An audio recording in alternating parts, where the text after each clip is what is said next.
I cheated and confessed everything, but my husband still divorced me. James and I were together for 7 years. 5 years of dating, 2 years of marriage. He was my rock, my safe place. The kind of man who could calm my worst storms with just a look. I used to think I was lucky to have him, that I didn't deserve someone so patient and kind. But maybe that was the problem. Maybe, deep down, I always felt like I wasn't enough for him. I don't want to make excuses for what I did, but I think it's important to explain how it all began. Not because it justifies my actions, it doesn't, but because understanding the why is the only way I've been able to make sense of the mess I created. It started at work. I'd been under a lot of stress, tight deadlines, long hours, endless projects that seemed to pile up no matter how hard I worked.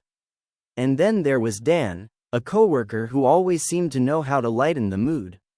He was funny, charming in a way that felt effortless, and he listened when I vented about my frustrations. I never intended for anything to happen. I didn't wake up one day and decide to betray the man I loved. It was just little things, small moments that added up over time.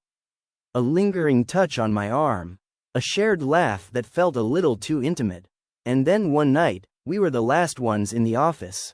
It had been a long day, and we were both exhausted, leaning on each other emotionally in a way that felt dangerous but also comforting.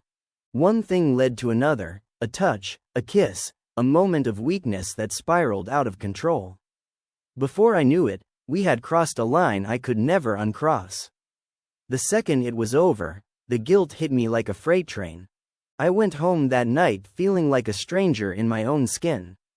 James was waiting for me, as he always did, with that warm smile that used to make me feel safe. But now, it only made me feel sick. How could I look at him, kiss him, let him hold me, knowing what I had done? The days that followed were unbearable. Guilt consumed me, a constant weight pressing down on my chest. I couldn't eat, couldn't sleep, couldn't look James in the eye without feeling like I was about to break. Every time he told me he loved me, every time he reached for my hand, it felt like a knife twisting in my gut. I thought about burying the secret, pretending it never happened. I could push it down, lock it away, and move on, couldn't I? People do it all the time. They make mistakes, they don't ruin their lives by confessing to something that can't be undone. But the guilt was relentless. It followed me everywhere, a shadow I couldn't escape. More than that, I hated the person I was becoming. I hated the lies, the deceit, the way I was slowly pulling away from James because I couldn't handle the weight of my own shame. So I decided to tell him. I told myself that honesty was the only way forward. That if I confessed, if I threw myself at his feet and begged for forgiveness, we could find a way to move past it. That our love was strong enough to survive even this. One evening, after dinner, I sat him down. My hands were trembling, my heart pounding so loudly I could barely hear myself think. "James," I said, my voice barely above a whisper, "I need to tell you something." He looked at me with those calm, steady eyes, the ones that had always made me feel safe. "What is it?" he asked, his voice laced with concern. I couldn't hold back the tears as I told him everything, the late nights, the coworker, the mistake that had torn a hole in the foundation of our marriage. I didn't sugarcoat it. I didn't try to downplay what I had done. I laid it all out there, my voice cracking as I begged him to forgive me, to give me a chance to make things right. For a long moment, he didn't say anything. He just sat there, staring at me with an expression I couldn't read. I braced myself for the anger, the yelling, the accusations.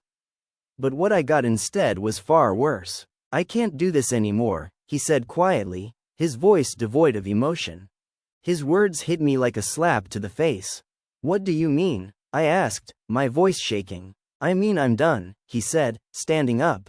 "I can't forgive this. I can't stay in a marriage where I have to wonder if I'll ever be able to trust you again." I reached for him, desperate, but he pulled away. "James, please," I cried. "I made a mistake, but I love you. I'll do anything to fix this. Please, just don't give up on us." But he was already walking away. The next day, James filed for divorce. I still remember sitting in the living room, staring at the papers he'd left on the table. my hands shaking as I tried to make sense of it all. It didn't feel real. How could it all be over so quickly? How could one mistake erase years of love, of memories, of promises we'd made to each other? I tried to call him, but he wouldn't answer. I sent him messages, long, rambling texts pouring out my heart, apologizing over and over, begging him to talk to me. But all I got in return was silence. Packing up my things was one of the hardest things I've ever done. Every object, every piece of furniture, every photograph felt like a reminder of what I'd lost. As I carried box after box to my car, I kept replaying the moment I confessed, wondering if there was something I could have said or done differently to make him stay. But deep down, I knew the truth. I had broken something that couldn't be fixed. Moving into my new apartment felt like a punishment, and maybe it was. It was tiny, cold, and quiet in a way that made the silence deafening. I barely unpacked, letting the boxes sit untouched as I spent most days curled up on the couch, replaying every moment of the past few months. The nights were the worst. That was when the memories would creep in, James's laughter, the way his hand would rest on the small of my back, the way he'd hum softly while cooking dinner. The guilt and regret were unrelenting. Every time I closed my eyes, I saw his face, not angry or hateful, but heartbroken. And that was harder to bear than any argument or fight could have been. I wanted to reach out to him, to beg for one more chance, but I knew it was futile. He had made it clear that he was done. I stopped going to work. I couldn't face Dan, or anyone else, for that matter. The thought of walking into that office, of pretending everything was normal, was too much. I hated myself for what I'd done, for the weakness that had led me to betray the man I loved. And I hated Dan too, though I knew it wasn't fair. He hadn't forced me to do anything. The choice had been mine, and I had to live with that. After weeks of isolating myself, of drowning in a sea of self-pity and self-loathing, I realized I couldn't go on like this. I was a mess, barely functioning, and I knew I needed help. So I made an appointment with a therapist. At first, I wasn't sure what to expect. Talking to a stranger about my deepest shame felt impossible, but I forced myself to show up, to sit in that uncomfortable chair and spill my guts. The first few sessions were brutal. Saying the words out loud, "I cheated on my husband and destroyed my marriage," felt like peeling back a wound that had barely begun to scab over. But my therapist didn't judge me. She didn't tell me I was a terrible person or that I deserved everything that had happened to me. Instead, she helped me start to unpack the why. Why had I cheated? Why had I let my insecurities, my stress, and my dissatisfaction fester instead of addressing them? Why had I taken James for granted, assuming he'd always be there no matter what? It wasn't an easy process. Therapy forced me to confront parts of myself I didn't want to look at. My fear of vulnerability, my tendency to shut people out when I was struggling, my deep-seated belief that I wasn't worthy of love. But slowly, I began to understand myself better. I also began to realize that while I couldn't change the past, I could learn from it. I could choose to be better, not just for someone else, but for myself. One of the things my therapist suggested was writing letters to James, not to send, but as a way of processing my feelings. At first, the letters were full of apologies. I poured my heart onto the pages, begging for forgiveness, explaining how sorry I was, how much I regretted hurting him.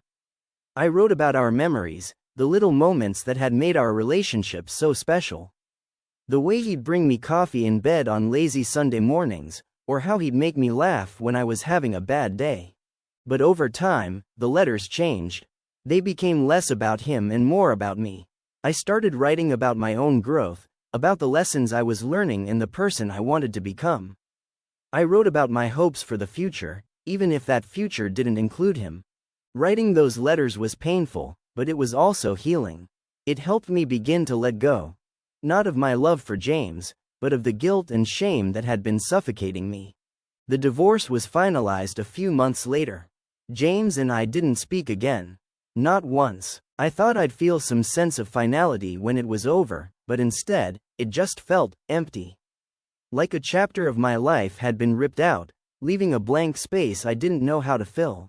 But slowly, I started to rebuild. I went back to work, not at my old job, but at a new company where no one knew me or my past. It was a fresh start, a chance to leave behind the mistakes that had defined me for so long. I also started reconnecting with friends and family, people I'd pushed away during my marriage because I was too focused on James. Their support reminded me that I wasn't alone, that I still had people who cared about me even after everything. It's been over a year now since that night, since the moment I sat James down and confessed the truth. The pain has faded, but the regret is still there, a quiet ache that never quite goes away. I still think about James sometimes, wonder where he is, what he's doing, if he's happy. I hope he is. He deserves that. As for me, I'm learning to forgive myself. It hasn't been easy, and there are days when the guilt still creeps in, whispering that I don't deserve to move on, that I don't deserve happiness. But I'm working on it. Through therapy, I've come to understand that I'm more than my mistakes. That while I can't change what happened, I can choose to learn from it. To grow, to be better. I don't know if I'll ever find love again. Part of me is scared to even try, afraid of repeating the same mistakes. But another part of me, a small, tentative part, is hopeful. Hopeful that one day, I'll find someone who sees me for who I am now, not who I was then. Until then, I'm focusing on myself. On becoming the kind of person I can be proud of. And maybe, just maybe, that's enough.